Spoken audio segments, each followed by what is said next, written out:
ধান চাষ করে তাক লাগিয়ে দিলেন মহাকাশচারীরা। সম্প্রতি ইন্টারেস্টিং ইঞ্জিনিয়ারিংয়ের এক প্রতিবেদনে বলা হয়েছে, তিয়াঙ্গং মহাকাশ স্টেশনে সফলভাবে ধানের চারা উৎপাদন করেছেন চীনের মহাকাশচারীরা।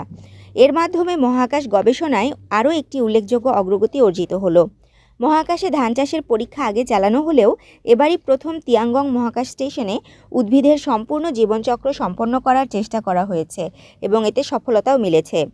গবেষণাটি ধানের বীজ রোপণের মাধ্যমে শুরু হয় এবং পর্যায়ক্রমে গাছের পরিপক্ক বৃদ্ধি ও নতুন বীজ উৎপাদনের মধ্য দিয়ে সম্পন্ন হয়। বিশেষজ্ঞরা বলছেন, দীর্ঘ সময় ধরে মহাকাশে টিকে থাকার জন্য মহাকাশচারীদের খাদ্যের সরবরাহ নিশ্চিত করতে এটি একটি নতুন দিগন্তের উন্মোচন করেছে।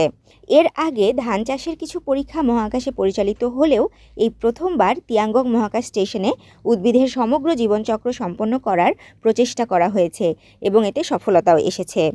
গবেষণায় দেখা গেছে, চাঁদের মাটিতে নাইট্রোজেন যৌগসহ বিভিন্ন প্রয়োজনীয় খনিজ পদার্থ বিদ্যমান, তবে পানি যোগ করলে এটি সংকুচিত হয়ে যায়, যা গাছের শিকড় বৃদ্ধিতে বাধা সৃষ্টি করে। ইউএসএ জানিয়েছে, হাইড্রোপনিক কৃষিকাজ চাঁদে খাদ্য উৎপাদনের জন্য একটি বাস্তবসম্মত বিকল্প হতে পারে। এই প্রযুক্তিতে মাটির প্রয়োজন হয় না, বরং গাছের শিকড় সরাসরি পুষ্টি সমৃদ্ধ পানি থেকে প্রয়োজনীয় উপাদান গ্রহণ করতে পারে। ভবিষ্যতের জন্য নতুন দিগন্ত এই গবেষণার মাধ্যমে চাঁদে কৃষিকাজের একটি নতুন পথ উন্মোচিত হবে। সহজলভ্য চন্দ্র উপাদান ব্যবহার করে খাদ্য উৎপাদনের মাধ্যমে ভবিষ্যতে পৃথিবী থেকে চাঁদে খাদ্য পরিবহনের খরচ ও ঝুঁকি কমিয়ে আনা সম্ভব হবে।